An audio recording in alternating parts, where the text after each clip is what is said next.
What happens when you almost die? I entered this realm that was filled with light. Shocking stories of near-death experiences.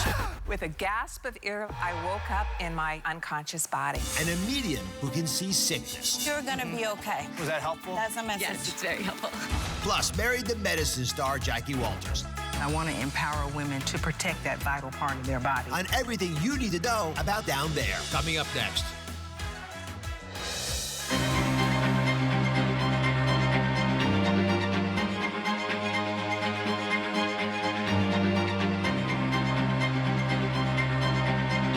Season 11 starts now. What happens when you almost die and then come back to life? One woman says her brushes with death and a diagnosis of an incurable disease opened her eyes to an ability to connect and communicate with the other side every day. And this doctor says she nearly died 5 times and now has a newfound ability to sense signs from beyond the physical world. Today, we investigate the shocking visions and after effects of near-death experiences.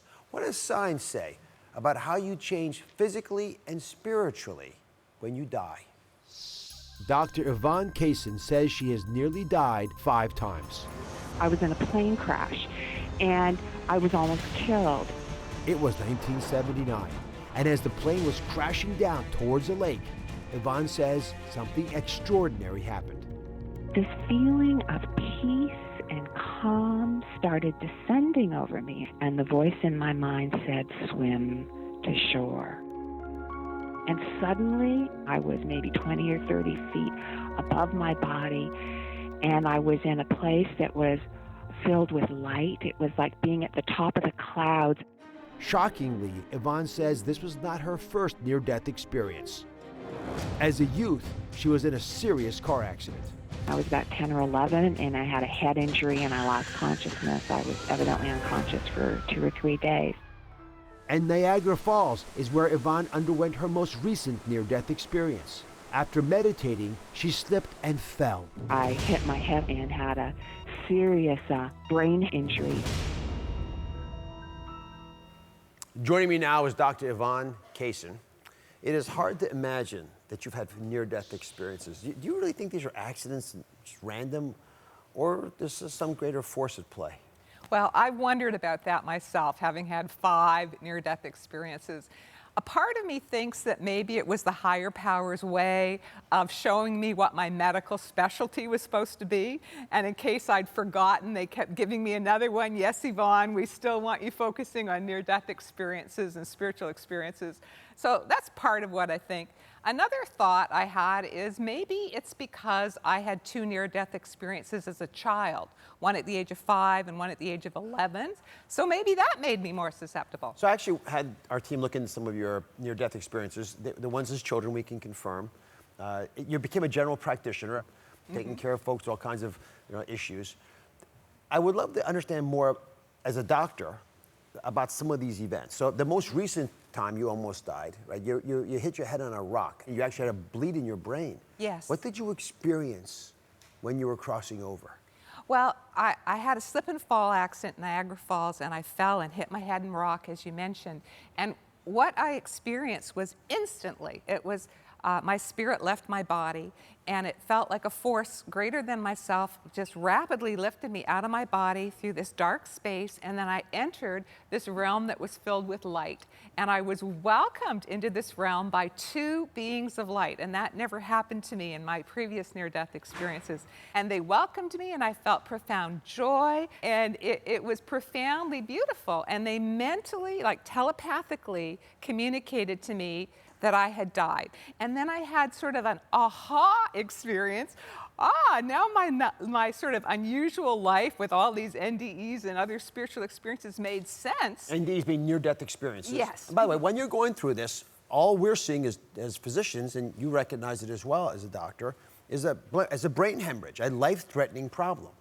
So with all this bliss, were you given a choice to stay versus coming back? Yes, after a period of what to me, I call it timeless time, the beings of light, the saints, appeared to me again and telepathically gave me the choice. They said to me, you may now choose either to return into the body of a baby to further serve the divine, or to come back to the injured form. And what happened was, before my head even had time to think, it was like my heart instantly responded, please guide me. And faster than thought, between the thought I and the thought accept, is when, with a gasp of air like that, I woke up in my dead or unconscious body. Oh my goodness. Well, help me with this as a physician. How do you explain to skeptics, and there are going to be some watching now are saying, how is this possible? They're probably thinking this is an hallucination. Why is this some truly spiritual process of crossing over versus a hallucination from a brain hemorrhage, from falling and knocking your head on a rock? Well, you know, I've been researching this now for 40 years, because it is 40 years since my 1979 near-death experience in the plane crash. And there's a lot of evidence that's been collected now. I'm affiliated with the International Association of Near-Death Studies, and researchers from around the world have collected case histories documenting NDEs. It's very well documented. So I don't bother trying to convince the skeptics anymore. It's a phenomenon. And doctors, I think, have to realize that looking just at the body and mind is not enough, that there's another element, which is the spirit. The spirit lives on after the body dies. So the near-death part of I'm getting more comfortable with. I know the literature you're speaking about, but you're also saying that after the event, you developed a shocking after effect. Can you explain that to me? Yes, I found actually after each of my near-death experiences, there was a very strong transformative after effect. I mean, the first one when I was 5, I was just a kid, so, but when I was older, when I was 11, when I had the near-death experience in a car crash, afterwards, for almost a year, I could see ghosts.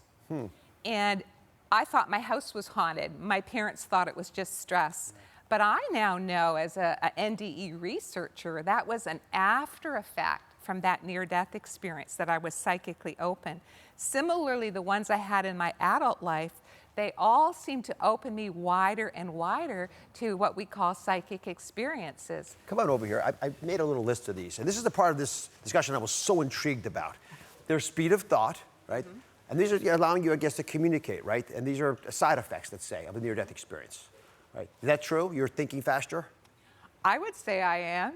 Vivid senses. Very much so. And feeling separately from your body. During the experiences, absolutely. That my spirit lives on while separate from my body. So let's take a close look. I've got an idea. This is a concept that we've been playing with a little bit. So I've got two brains here, right? This is a brain of someone who's had a near-death experience, and this is a brain of someone who's a medium, okay? Now, I'm going to show you, when you have a near-death experience, look over in this area of the brain, right? The frontal lobe here, the temporal lobes, right? See how it's turning dark over there, right? That's usually caused by trauma, and the blood supply to this part of the brain gets compromised relatively early on. Now, compare it to the other brain, right? Of someone who says they can connect with the other side. You're seeing similar kinds of changes, right? Same things happening over here. And if you just look at these two brains and compare them, they're close. So maybe there's something happening when we go through a near-death experience that allows us to transcend and do what you could otherwise access by meditation or other types of processes that you don't have to go through near-death to touch.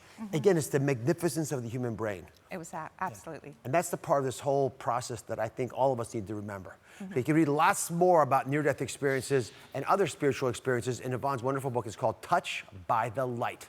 Now, up next, this woman has undergone more than 10 surgeries and says that she can connect with the other side. Stay with us.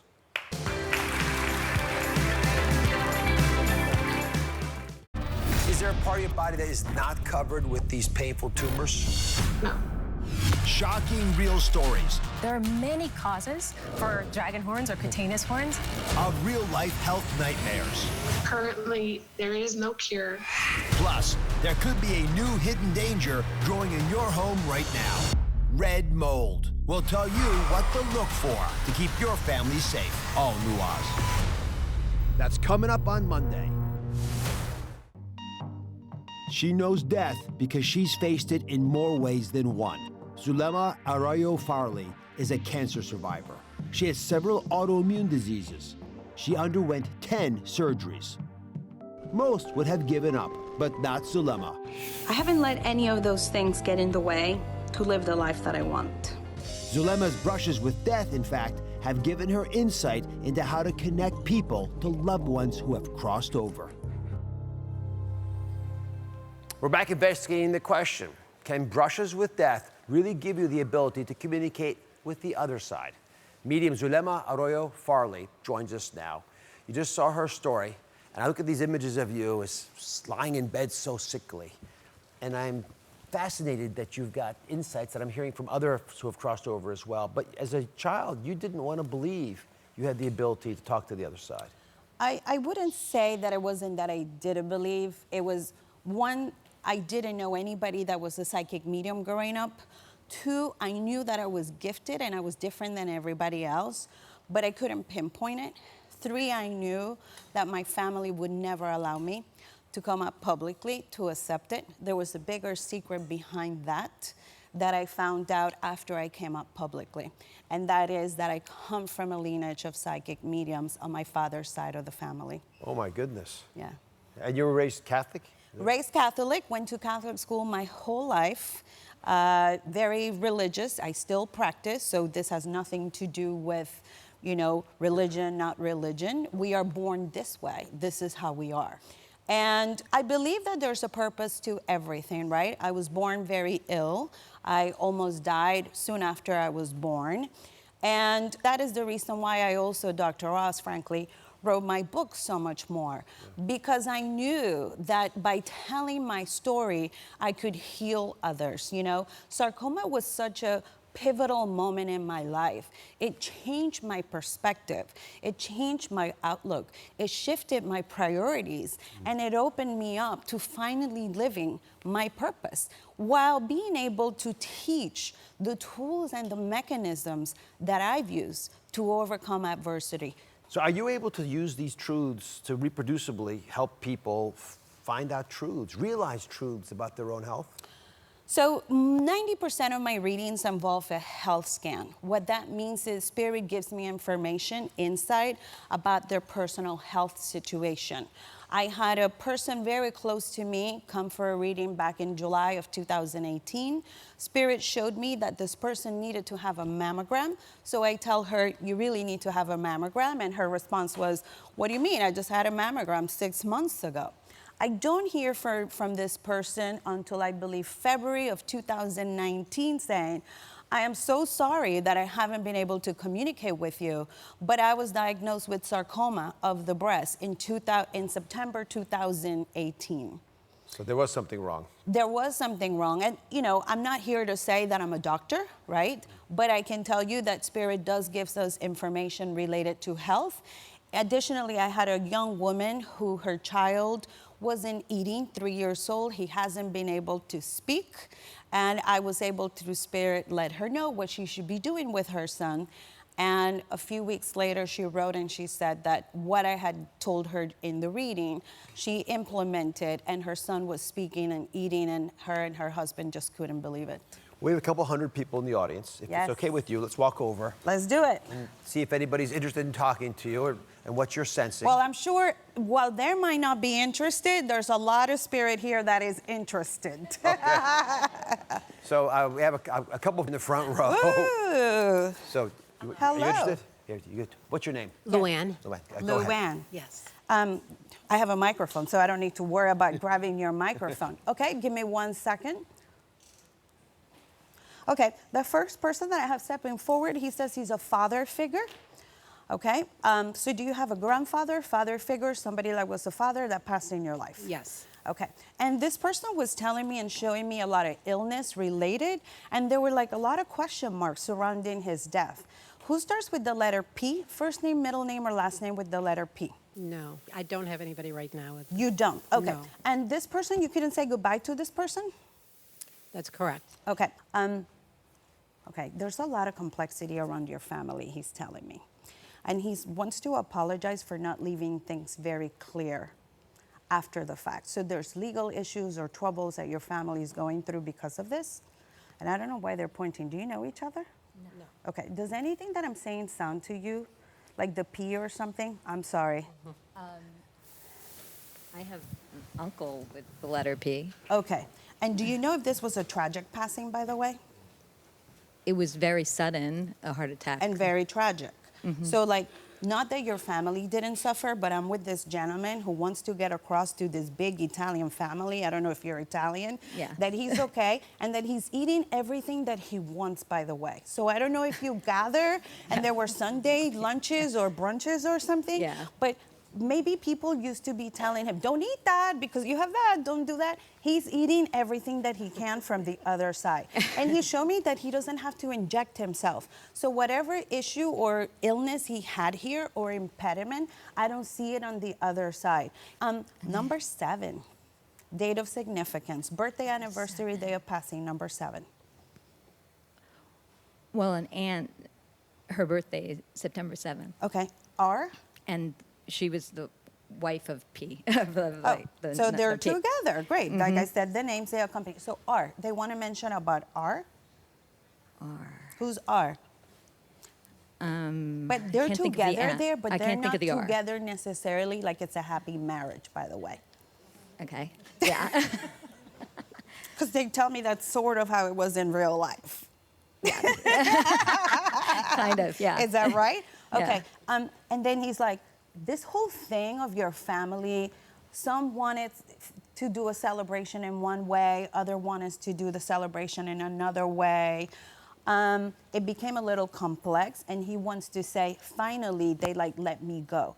So there was a lot of miscommunication or arguing within the family about what to do with him. He's resting at peace. He wants to talk about the cross. Who has the cross that belonged to him or her? You need to find the cross. From her, maybe. Okay. My mother, maybe. That is very special. Just know when that and I see that it's a woman, that when that person holds that cross is the sign and the symbol that the spirit is with her at that moment. Okay. Who just had surgery or is about to have surgery? I had surgery a couple years ago. Okay. And you're finally okay, they're telling me. Yeah. And you keep doubting that, see that, I what you just do see? You doubt, keep because doubting. I had breast So cancer. you're going to be okay, by the way. Don't put the fear into it. You're going to be okay.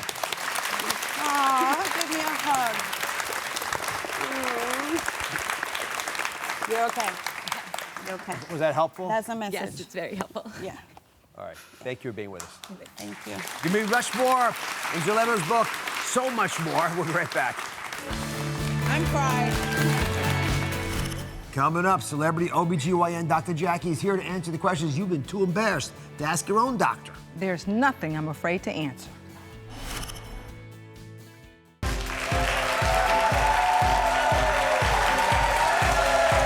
She's been a celebrity OB-GYN for over 20 years. Stars in Bravo's hit series Married to Medicine. And her clientele includes stars like Toni Braxton and the families of T.I. and Usher. She recently released the book, The Queen V, everything you need to know about sex, intimacy, and down there healthcare. Please welcome Dr. Jackie Walters. Thanks for being here. Thank you. Thank you for having me. So can I just ask, before we get into the Queen V insights, T.I. took his daughter, accompanied his daughter for virginity testing. You have a good relationship with T.I., so I don't want to put you in an awkward spot, but what do you feel about accompanying your child for virginity testing?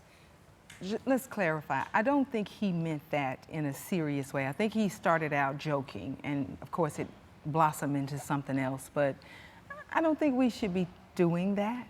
You know, I don't think I want my dad to go with me to the doctor to see if I'm a virgin, especially if I'm not.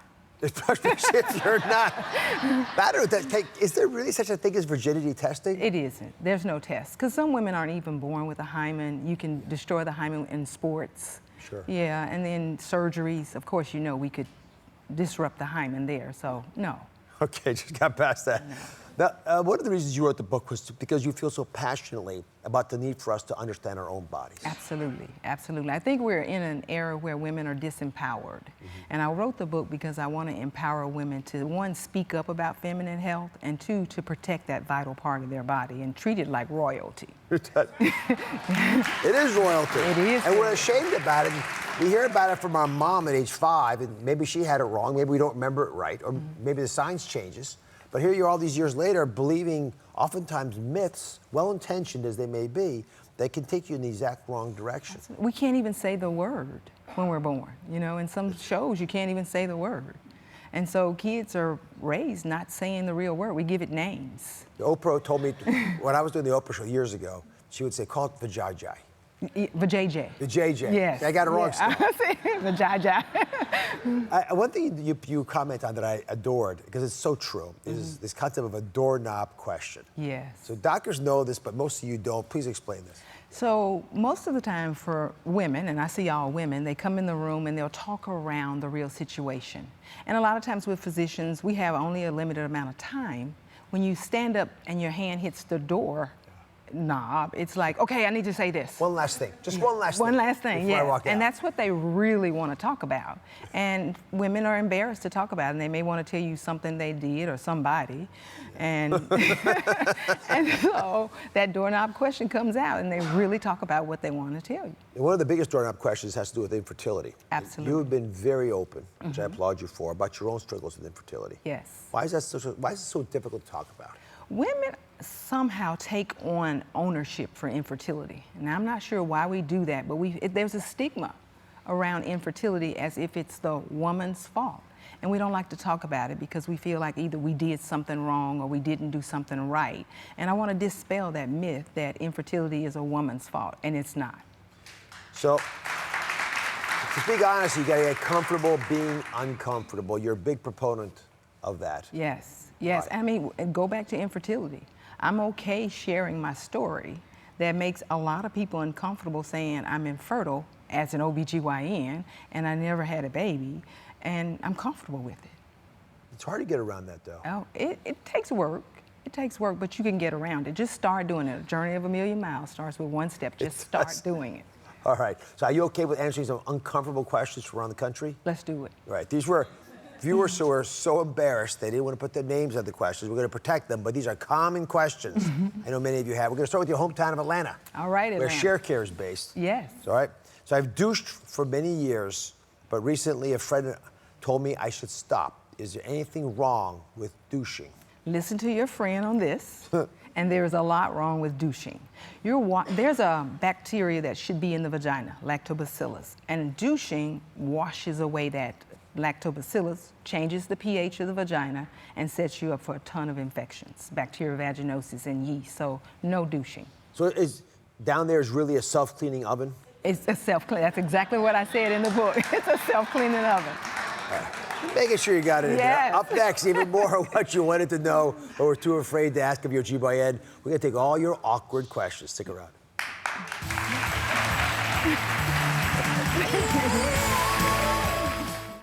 He started marrying a large number of young girls. A child bride speaks out after escaping a dangerous Christian sex cult. You're with an old man. Yeah. What was that like? Disgusting, first of all. All new Oz. That's coming up on Tuesday. We're back with celebrity OB-GYN Dr. Jackie Walters, who's here with everything you need to know about down there, but you're too afraid to ask. So we reached out to our Dr. Oz viewers across the country and asked them to send us the questions they've been too embarrassed and afraid to ask their own OB-GYN. Next question is from Dallas. Here's the question. I have bad reactions to taking the pill. My doctor suggests trying the ring for birth control. I'm nervous about the procedure. How does the ring work? So the ring is really a birth control pill in a plastic form. I brought you a little demo. You like Okay, demos? yeah, let's do it. Let's do it. So of course, this... Just orient everybody here. All right. Of course, I know everybody in the room knows what this is, right? But this is for the men. Okay, for the man. All right, so this is the female body in a sense: vagina, cervix, uterus, bladder, rectum. And so the ring works with medicine embedded, estrogen, progesterone, just like in a birth control pill. It's embedded in this plastic. And once it's down around the cervix, it secretes its hormones like that. Absolutely. The body absorbs that just like it would if you were taking a pill. And it secretes it for 3 weeks, and then the 4th week, it comes out. Right, exactly. You take it out, and then that's the week you would probably have a period. Okay. Okay? And so the ring is inserted by almost like you could do a tampon. Put your foot up if you're comfortable doing that way. I've never personally done this. But Never? No. Okay. All right. I'm As trusting a you on doctor, this. you've seen it. I've seen it. Right, and so the ring is compressed, slid into the vagina, and there's no absolute place to put it in the vagina as long as it's in there. And it typically kind of fits here in the back of the vagina. It doesn't slide out like this in most cases, but it's there. It's kind of... Well, I mean, can I ask a guy question here? Please. I mean, doesn't it get in the way? No, not at all. I mean, it looks like it would get in the way. I'm just looking. No, it becomes very, it becomes very soft and gelatinous. Most men, not all, but most men won't even know it's there. All right. And so it just kind of says right there, and the body, like you showed, it keeps you from getting pregnant. And in the fourth week, you just lick You it, kind of take your finger, slide it right out. I'm impressed. Yes. Do OB-GYNs use that? Is it popular? Oh, yes. Oh, yes. I mean, think about it. You don't have to think about it for 3 weeks. It's there. You're not having to remember to take a pill. I love this segment. This is Yes, fantastic. I never knew about these things. There you I go. got all kinds of advice I can give on this now. All right, final question is from Philly. It's my hometown, by the way. All Here it right. is. If someone is tested positive for HPV, can it be transmitted orally via saliva or sharing utensils or kissing a child? What do you think? HPV, human papillomavirus, we do believe, and the answer really is maybe, but we think it is definitely transmitted orally, but not from a utensil or kissing your child on the forehead. It has to be typically real oral. So the answer is yes to the oral, but no to utensils and your child. God bless you for being here with us. Thank you. Sharing the wisdom you've got. For everything you want to know about sex, intimacy, and down there health, you can check out Dr. Jackie Walters' new book, The Queen V. Now, this audience is really curious about this topic. Yes. Do you think we have a couple copies for them? Oh, certainly. Let's do it. All right, you're all going home with a copy. Everyone in the studio audience. We'll be right back. Thank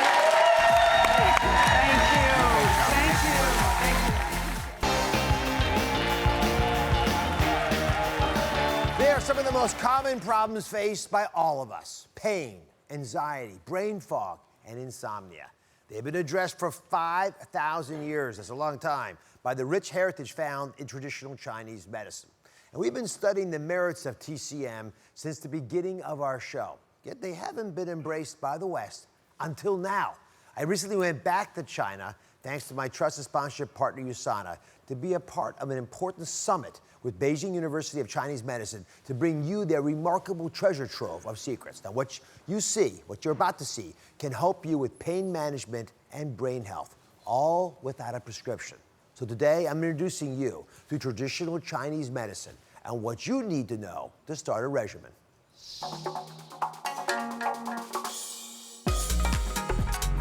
I'm back in China.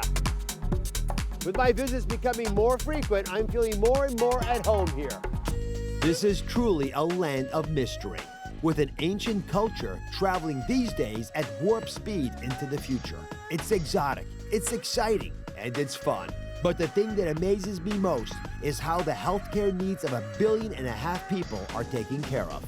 Here in China, I've observed the use of state-of-the-art Western medicine and traditional Chinese medicine that dates back over 5,000 years, still offering relief. What secrets do the ancient practices hold, and how can they help us? Today, I'm at the prestigious Beijing University of Chinese Medicine. Now, I'm really excited because I'm about to see traditional Chinese medicine in action. I'm here for a kind of East-West summit, an exchange of ideas and methods, and then an exclusive real-time tour. Let's go. Hi, nice to see you again. Hosting the dialogue, University President Professor Anlang Zhu, a world-renowned molecular biologist and immunologist. We have like more than 2,000 identified compounds from the commonly used herbs. I have been investigating the merits of traditional Chinese medicine since my early visits to China. This forum is the next phase, a bridge between China and the United States. So we are trying to do study for particular disease, for example, chronic pain. Crossing that bridge, a treasure trove of traditional Chinese medical wisdom that's evolved over thousands of years. Treatments for conditions we continue to struggle with, from pain to anxiety, brain fog to insomnia. It's a place where ancient wisdom and modern science come together. Global enthusiasm is rising. I became interested in traditional Chinese medicine in the 1970s. Leading health practitioners from far and wide contributed. It is extremely effective for pain conditions. Scientists who isolate and test traditional Chinese medicines shared their findings. And now modern science is elucidating what are some of the active compounds. I am pleased to see the recent enthusiasm from my colleagues around the globe and my friends here in China. The conversation is only just beginning. Joining me in this conversation on behalf of my trusted sponsorship partner, USANA Health Sciences, our Chief Scientific Officer, Dr. Rob Sennett, and Director of New Product Research and a TCM expert, Dr. Jeremy Tian. So why is bringing such high-quality traditional Chinese medicine solutions and philosophies to the U.S. such an important focus for USANA? Well, it's important for USANA. USANA has been a leader in improving quality of life for people for 25 years. And the way we've been doing that is mainly through optimizing nutrition, because when you get optimized nutrition, your body operates exactly like it should. Well, as we've been exploring the world, just like you have, we're looking at new technologies, new innovations that we could apply to improve our wellness vision for the future. And so we've come across traditional Chinese medicine and Eastern medicine practices. And we feel that we can incorporate these to really help improve the quality of life and then also help people with their preventative approach. So what is your vision of how the American consumers, American doctors who have a certain way of thinking about health can benefit from traditional Chinese medicine secrets? Again, this is 5,000 years of wisdom. How do you pull it into the 21st century? Yeah, so actually what we see is that there's a convergence going on between Western science and Eastern medicine, where we're learning from those 5,000-year-old traditions. We're applying Western science technology, and these two are merging together. So we see that the challenge of rising healthcare costs, a lot of that is because we need to take more of a preventative focus. And we see that the incorporation of Eastern medicine and traditional Chinese medicine will simultaneously improve people's quality of life and also help control that cost of healthcare expenditure. Dr. Tian, why should somebody, in your opinion, start a traditional Chinese medicine regimen? So what we do here in the USANA is really to help to bridge the gap between Eastern and Western medicine. And in order to do that, we got to do good research in terms of we're gonna deliver the good product to the customers in terms of the good quality, safety, and scientifically sound products. And that would help us to deliver to remove the guesswork from the customers in terms of the choose of the products. And one of the good products that is very exciting is on Copa Prime. Copa Prime. Which we'll talk about later. Yeah, so it's interesting. The Copa Prime is emblematic of how this works, and I do want to, when we come back, speak to it. But what I love is the fact that we can take these old ideas, do studies that make sense to us in the West, and begin to say, hey, you know what? There's a reason why it's still around after 5,000 years, because if it didn't work, they would have stopped using it. But if it's still there, which one's the best one for us? How do we customize it to us? So when we come back, we're going to give you unique access into the future of managing your brain fog, pain, and insomnia. This stuff works for 1.5 billion people. It could work for you. Don't go away.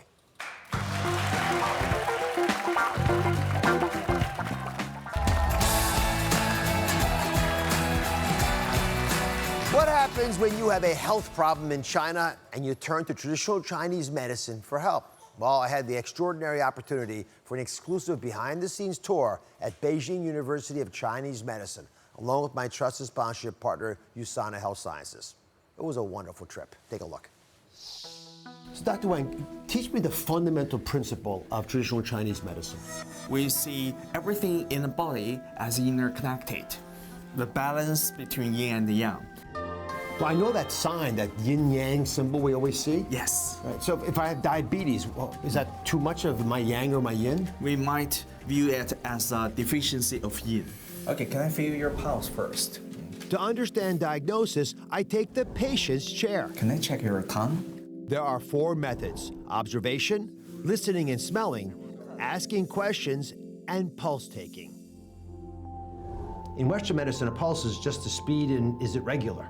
But you're looking for much more. We feel a lot of things, like the strength, the frequency, and also even the muscles above the vessels. Oh my goodness, a real-time acupuncture. It was time to observe some treatments. What's bothering you? Headache. Headaches? Yeah. All right, so 1, 2, there's a needle back here, 3, 4, 5. So how does this work? How does a needle in the foot and in the arms help with a headache? See, we have many meridians in the body. The meridians are like the rivers of the energy. We call that qi. So when the qi gets stuck or blocked somewhere, then problem occurs. So if this is an energy meridian here and it's blocked, you put a needle, let's say here, and you reopen this pathway. Yes. So for example, she has headache, but it's on the same line on the feet. You know, the last time I was here, I had moxibustion. I did it because I had a crick in my neck. You have treatments like that here too? Yeah, let me show you moxibustion. Okay. Good luck. 谢谢。你好，你好。We do moxibustion. What's bothering you? I have painful period. And are the moxibustion sticks burning you? Not really. What's the theory here, Dr. Wang? Actually, it's similar to acupuncture. During the moxibustion, the heat and the smoke generated helps the flow of vital energy or qi. Now this herb is strong. What's it called again? Mugwort. And these herbs are really important in traditional Chinese medicine, I'm seeing. Yes, actually, let's go to our pharmacy to see more herbs. Welcome to our pharmacy with more than 500 different kinds of Chinese medicinals. And I'm noticing as she's pulling herbs out, these drawers are deep. Yeah. Oh my goodness. So, you know, if you're trying to decide to go to Eastern medicine and get a formulary like this, or more Western medicine, how do you choose? Generally, Western medicine is more appropriate for emergency or infections. While for chronic problems, patients prefer to go to Chinese medicine. It's so colorful. Well, I know you bribed me with a toast to be here. Yeah, we prepared chrysanthemum tea. So thank you very with much. Chinese wolfberry. Yeah, that's good to your eyes. Oh, it's helpful for surgeons. Yes. Well, let's toast to the wisdom of traditional Chinese medicine that I know will save many around the world. Okay, 干杯. 干杯. 干杯. 干杯. 干杯. USANA Health Sciences Chief Scientific Officer, Dr. Rob Sennett, is here, along with USANA's Director of New Product Research, Dr. Jeremy Tian. So how is USANA working, Dr. Tian, with these ancient Chinese medicine practices to make them more precise, more accessible to the West? So we just saw the video that there are more than 500 Chinese herbs. And one interesting about the Chinese herbs that one of the herbs does many things. In taking ginseng, for example, ginseng has been known to supplement qi for your body, which is vital. But it does that in many organs, so could be used in many occasions. Now, the key questions to us is how we can use the Chinese herb in the specific health conditions, and hopefully with multiple ingredients that could work synergistically.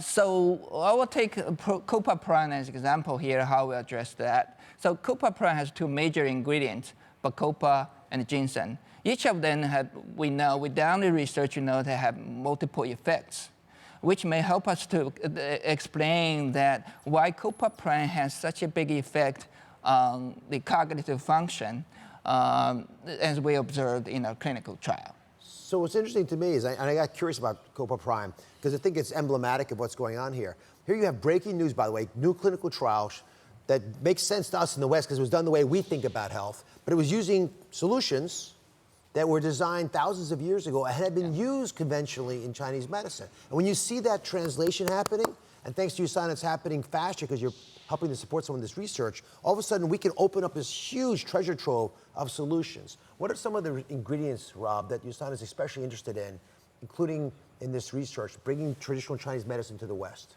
So there's a lot of ingredients we're interested in, but this particular product, Copaprime, uses two traditional Chinese medicine ingredients. We use Bacopa and ginseng.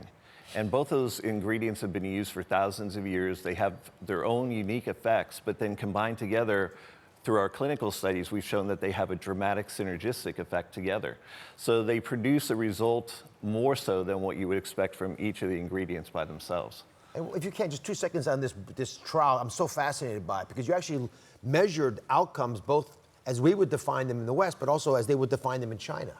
Correct. So what we did was, this was actually research that was done in Australia. And it was done on cognitive functioning so that we could prove that with Copa Prime, people could learn better, their memory worked better, and they had overall better cognitive functioning. So where can you learn more about Copa Prime and also get insights in all the things USANA is doing with traditional Chinese medicine? Well, you can go to our website, usana.com, and we've got all the information there about our most recent research, plus all the other products. Take advantage of what billions of people around the planet are already using. Why not try it here? I want to thank our partner, USANA Health Sciences, and you go to droz.com because thanks to them, you can enter for a chance to win one of 1,000 bottles of USANA Copa Prime. Try it, see if it works. We'll be right back.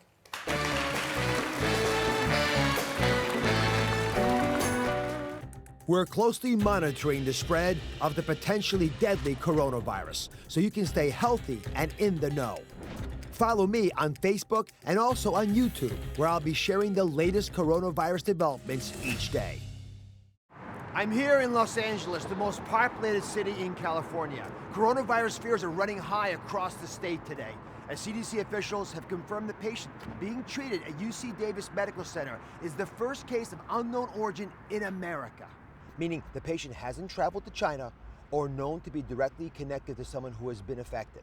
This could mark an important change in the spread of the virus in this country, from direct exposure, physical contact with an infected person, to community acquired, which means the virus can be transmitted amongst the general population. It took 4 days for the patient to be tested by government agencies because they didn't have that China connection. Luckily, shrewd doctors who have experience with COVID-19 recognize the signs and say they took precautions to limit exposure. So far, at least 60 U.S. residents have tested positive for coronavirus. 42 of them were passengers on the Diamond Princess cruise. But if this disease has become community-borne, it changes our ground game completely. And the CDC isn't mincing words about a potential widespread outbreak here, saying it's not so much a question of if, but when. In response, President Trump named Vice President Mike Pence to coordinate the government's response. In the meantime, you can control the spread of panic yourself. Be sure to take precautions as you would to protect yourself from the seasonal flu. So wash your hands thoroughly for at least 20 seconds and avoid touching your fingers to your face. You can sleep and exercise. It actually helps your immune system. We're going to continue to bring you the breaking news on coronavirus as it unfolds. I'll see you next time.